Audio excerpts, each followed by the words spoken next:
Hi friends, welcome to mini சமையல். இன்றைக்கி நம்ம சேனலில் சூப்பரான டேஸ்ட்டில் ஒரு அருமையான ஈவினிங் ஸ்நாக்ஸ் ரெசிபி தான் பார்க்க போகிறோம். ஏற்கனவே வெறும் உருளைக்கிழங்கு வச்சு நிறைய ஸ்நாக்ஸ் நம்ம சேனல்லே போட்டிருக்கோம். அதே போல் தான் இன்றைக்கும் ஒரு டிஃப்ரெண்ட்டான ஸ்நாக்ஸை நம்ம செய்ய போகிறோம். இது சாப்பிட்றதுக்கு நல்லா க்ரன்ச்சியாக மொறுமொறுன்னு கிறிஸ்பியாக இருக்கும். இதை ஸ்கூல் விட்டு வர்ற குழந்தைங்களுக்கு ஈவினிங் டீ போடுற டயத்தில் சுட சுட செஞ்சு கொடுத்தீங்கன்னா ஆசையாக விரும்பி சாப்பிடுவாங்க. இப்போ இந்த ஸ்நாக்ஸ் ரெசிபியை எப்படி பண்ணலான்னு வீடியோக்குள்ளே பார்க்கலாம்.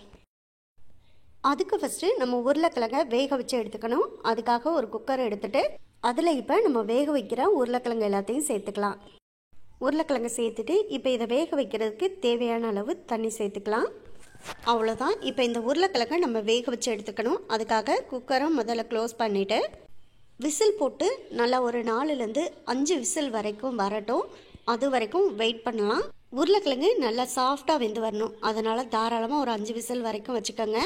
இப்போ குக்கர் 5 விசில் விட்டு நல்லா ப்ரெஷர்லாம் ரிலீஸ் ஆன பிறகு இப்போ வேக வச்ச உருளைக்கிழங்கை நல்லா ஆற வச்சுட்டு தோலெல்லாம் நீக்கி ஒரு பவுலில் எடுத்து வச்சுருக்கேன். இப்போ இந்த உருளைக்கிழங்கை நல்லா மசிச்சு எடுத்துக்கணும். இப்போ உருளைக்கிழங்கு கொஞ்சம் சூடாக இருக்கிறதுனால உடனே கை வச்சு நம்மளால் பிசைய முடியாது. அதனால் ஃபஸ்ட்டு ஒரு மேஷர் வச்சு இந்த மாதிரி நல்லா மசிச்சுட்டு நல்லா இந்த உருளைக்கிழங்கை ஆறின பிறகு கை போட்டு நம்ம பிசைஞ்சு விட்டுக்கலாம்.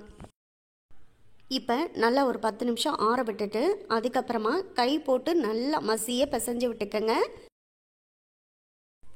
நல்லா மசிச்சு விடும்போது கடைசியாக பார்த்தீங்கன்னா மாவு மாதிரி ஒரு கன்சிஸ்டன்சிக்கு வந்துடும்.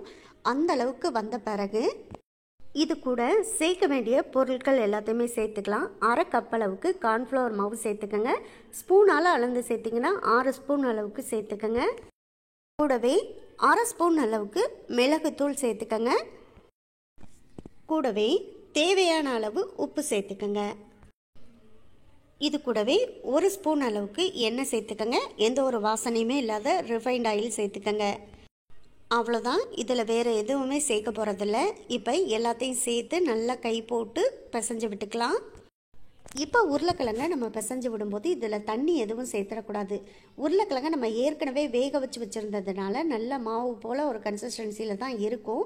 அதனால பிசைகிறதுக்குமே ரொம்ப ஈஸியாக தான் இருக்கும். இதில் தண்ணி எதுவும் சேர்த்துட்டிங்கன்னா அப்புறம் உருளைக்கிழங்கு பிசைகிறதுக்கே வராது. அதனால் தண்ணி கொஞ்சம் கூட சேர்த்துறாதீங்க. நல்ல கையை வச்சு இந்த மாதிரி அமுத்தி விட்டு பிசைஞ்சுக்கங்க. நல்லா கை வச்சு பிசைஞ்சு விட்டுட்டு கடைசியாக பார்த்தீங்கன்னா நல்ல ஒரு கோதுமை மாவை சப்பாத்திக்கு பிசைகிறது மாதிரி இந்த மாதிரி பிசைஞ்சு எடுத்துக்கலாம்.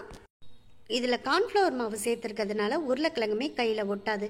அப்படி ஒரு வேளை உருளைக்கிழங்கு ஒட்டுச்சுன்னா கூட 2 ஸ்பூன் அளவுக்கு கார்ன்ஃப்ளவர் மாவு சேர்த்துக்குங்க. அப்போ சரியாக இருக்கும். பாருங்கள், ரொம்பவே சூப்பராக இப்போ உருளைக்கிழங்கு நல்லா மாவு போல் பிசைஞ்சு எடுத்து வச்சாச்சு. அடுத்ததாக சப்பாத்திகளில் கொஞ்சமாக கார்ன்ஃப்ளவர் மாவை தேய்ச்சி வச்சுட்டு இப்போ நம்ம உருட்டி வச்சுருக்க உருளைக்கிழங்குலேருந்து கொஞ்சம் கொஞ்சமாக இந்த அளவுக்கு எடுத்து நல்லா சப்பாத்திகளில் போட்டு இந்த மாதிரி நீளமாக தேய்ச்சி எடுத்துக்கோங்க. இப்போ நம்ம தேய்ச்சி வச்சுருக்க இந்த உருளைக்கிழங்குலேருந்து சின்ன சின்ன பீசஸாக இந்த அளவுக்கு கட் பண்ணி விட்டுக்கலாம்.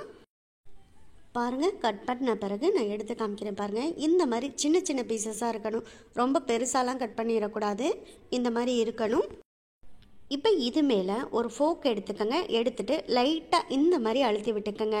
அப்போ பார்க்குறதுக்கு மேலே பார்த்தீங்கன்னா நல்லா கோடு கோடாக தெரியும். அது பார்க்குறதுக்கும் ரொம்ப அழகாக இருக்கும். இந்த ஸ்நாக்ஸை நம்ம செஞ்சு சாப்பிடும்போதுமே ஏதோ கடைகளில் வாங்கினது மாதிரி ரொம்பவே சூப்பராக இருக்கும். அவ்வளோதான். எல்லாத்துலேயுமே நல்லா ஃபோக் வச்சு கோடு போட்டு விட்டாச்சு. பாருங்கள், பார்க்குறதுக்கு எவ்வளோ சூப்பராக இருக்குன்னு உங்களுக்கு பார்க்கும்போதே தெரியும். இதே போல் தான் மீதம் இருக்க மாவையும் கொஞ்சம் கொஞ்சமாக எடுத்து இதே போல் நம்ம செஞ்சு எடுத்துக்க போகிறோம். இப்போ பார்த்தீங்கன்னா மீதம் இருக்கக்கூடிய உருளைக்கிழங்கு எல்லாத்தையுமே நான் ரெடி பண்ணி வச்சுருக்கேன். அவ்வளோதான். பார்க்குறதுக்கு எவ்வளோ சூப்பராக இருக்குன்னு பாருங்கள். இப்போ இது எல்லாத்தையும் அப்படியே எடுத்து எண்ணெயில் போட்டு நம்ம ஃப்ரை பண்ணி எடுத்துக்கலாம். இப்போ இதெல்லாம் ஃப்ரை பண்ணுறதுக்கு நான் ஏற்கனவே ஒரு பாத்திரத்தில் எண்ணெயை சூடு பண்ணி வச்சுருக்கேன். அதில் நம்ம இப்போ ரெடி பண்ணி வச்சுருக்கிறது எல்லாத்தையும் சேர்த்துடலாம். ஃபஸ்ட்டு சேர்க்கும்போது கொஞ்சம் ஒன்றோட ஒன்று ஒட்டாமல் தள்ளி தள்ளி சேர்த்துக்குங்க. இதை எண்ணெயில் சேர்த்த உடனே பார்த்தீங்கன்னா நிறைய பபிள்ஸ் வர ஆரம்பிக்கும். அதே சமயத்தில் இது எல்லாம் நல்லா ஒரு பக்கம் வெந்த உடனே அதுவே ஆட்டோமேட்டிக்காக எண்ணெயோட மேல் பக்கம் எலும்பி அழகாக வேக ஆரம்பிச்சிடும். அடுத்த ஒரு 2 நிமிஷத்துலே பாருங்கள், இது நல்லா கீழ்ப்பக்கம் வெந்த உடனே எல்லாமே எலும்பி அழகாக மேலே வந்துடும். பாருங்கள், இப்போ ஒரு பக்கம் வெந்த உடனே அழகாக எலும்பி மேலே வர ஆரம்பிச்சிருச்சு. இப்போ பபிள்ஸுமே ஓரளவுக்கு கம்மியாகி வந்திருக்கு. இப்போ என்ன பண்ணணும்னா இன்னொரு பக்கமும் நம்ம இது எல்லாத்தையும் திருப்பி போட்டுக்கணும். இதே போல் தான் நல்லா ஒரு 2 நிமிஷத்துக்கு ஒரு தடவை 2 பக்கமே திருப்பி திருப்பி போட்டு வேக வச்சுட்டு 2 பக்கமும் நல்லா ஒரு கோல்டன் ப்ரௌன் கலரில் செவந்து வந்த உடனே நம்ம வெளியில் எடுத்துக்கலாம்.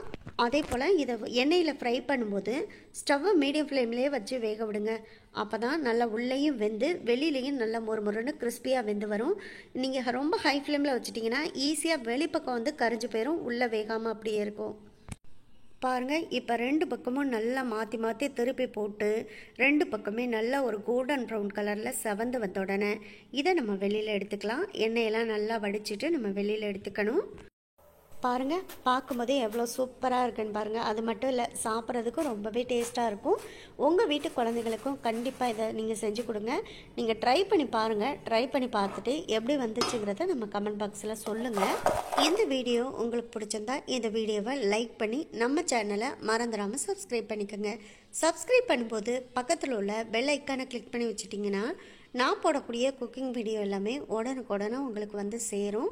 உங்கள் ஃப்ரெண்ட்ஸ் அண்ட் ரிலேட்டிவ்ஸ் எல்லாருக்கும் ஷேர் பண்ணுங்கள். இதே போல் அடுத்தடுத்து நல்ல நல்ல வீடியோவில் சந்திப்போம். ஓகே, பாய்.